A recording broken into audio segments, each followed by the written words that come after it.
Hi guys, how you doing? My name is Kent Gallagher. I'm the sergeant here at Victor Valley College. I just wanted to share a little bit of information with everybody so you know a little bit more about our department. We're a full post certified police department, and we're here 24/7, all day, all night, every day. We have somebody here on campus that's here to respond for any needs that might occur here on campus. The best way to get a hold of us, we have our office line, which is the regular college number 760-245-4271, extension 2329, or the after hours and emergency extension is 2555. If you ever need us, call one of those two numbers and we can get that information directly to an officer. You can also always call 911. We have a sheriff's department radio with us, with all of my officers. So we have direct access to our surrounding agencies, which is the San Bernardino County Sheriff's Department. So we're able to reach out to them, or they're able to reach out to us if we ever might need them. One of our primary goals here is to make sure that everybody here, staff, students, faculty, are safe. That's my and my team's number one priority. Some of the tools we have to help with that is we have an outstanding emergency mass notification system.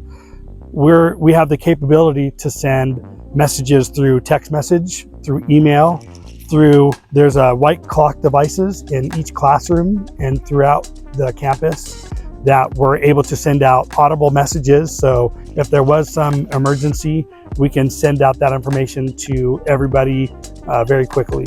If there's an issue, some sort of emergency on campus, if the freeway's shut down, if there's flooding, different things like that, we're able to notify everybody so you can be aware to respond appropriately, whether that's campus closed or anything like that. So all over throughout campus, we have AED devices. Those are defibrillators. And in almost every building across campus, we have cabinets that have the AED devices in case that's needed for that type of emergency.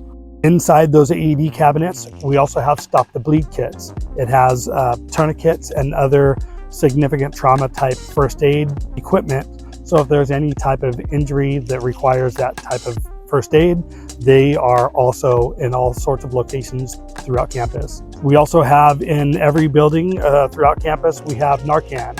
Unfortunately, some of these opioid crisis incidents are on the rise. So we have obtained these Narcan devices that are stationed all throughout campus. So that way, if there's that type of an emergency, we have those devices to be able to do the reverse effects on the opioid overdose. There's training that's been put out and more training to come. So that way everybody has the ability to know how to use those devices and be able to utilize those if there's that type of need. So one of the questions we get a lot is about parking. Everybody's always asking about parking. There's a parking permit required to park anywhere here on campus. If you are here and you don't have a parking permit yet, you're in the registration process, or you're just visiting for the day, you can get a daily parking permit at one of the yellow boxes. There's several of them in different areas across campus. It's a yellow box, about 3 feet by 3 feet, that you can put in to get a daily parking permit. In order to get your parking permit, whether you're student or staff, there's a process. You'll get some paperwork that you can follow through. You can always go to the website, search for parking permit. A shortcut will pop up. You can also go to paymysite.com/VVC, and those folks manage all of our parking permits. So you can go through, get all that information submitted. That way you can get your parking permit and not have to worry about getting cited for not having a parking permit. Questions about parking or really anything else, you can always give us a call at the numbers we provided before, or come down and visit us at the campus police station. We're at Lower Campus in Building 80. So one of the other things that we get a lot is, what do I do to help protect myself? There's lots of things you can do, just being aware of your surroundings and just making smart decisions. I like you to be aware, get off your phones or tablets or whatever when you're walking through parking lots, people, traffic driving by, it's a safety hazard. Just be aware of your surroundings. Look for maybe what people are around you. Just be aware and keep your eyes open, looking for any dangers, anything that doesn't look right, anything that doesn't feel right. Trust your instincts. Just make sure we're always looking for any of those types of dangers. Another thing we can do to help protect ourselves is in the classrooms, there's a multicolored emergency guide. The top page is super bright lime green. They should be posted in every classroom and other areas throughout campus. It's important to be familiar with these emergency guides because they give a lot of information if we should find ourselves in an emergency, so we can use that as a guide for how to respond appropriately. There's phone numbers, specific instructions, there's maps with evacuation points. There's a lot of information on there. So I highly encourage everybody to become familiar with those pamphlets so you have more information of how to respond before an emergency occurs, not during an emergency. That way you'll already know what to do. Always remember, stay alert. Make sure you're aware of your surroundings. Do things to help protect yourself. Look for any suspicious people, any suspicious vehicle. When you're walking through a parking lot, put your phone in your pocket so that's not in your hand.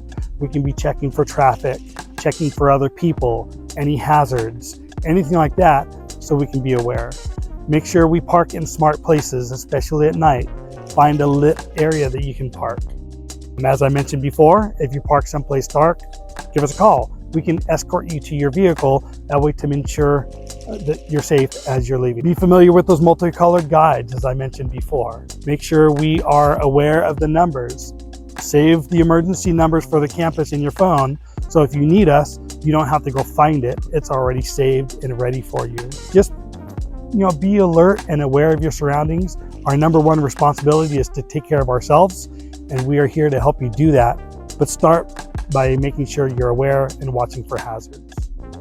And as always, if you have any questions, please reach out to us. Once again, our phone numbers are the regular college number, 760-245-4271, extension 2329, or the after hours or emergency number is extension 2555. And if you have any questions, please reach out. I'd love to help out in any way that we can. And lastly, welcome to BBC.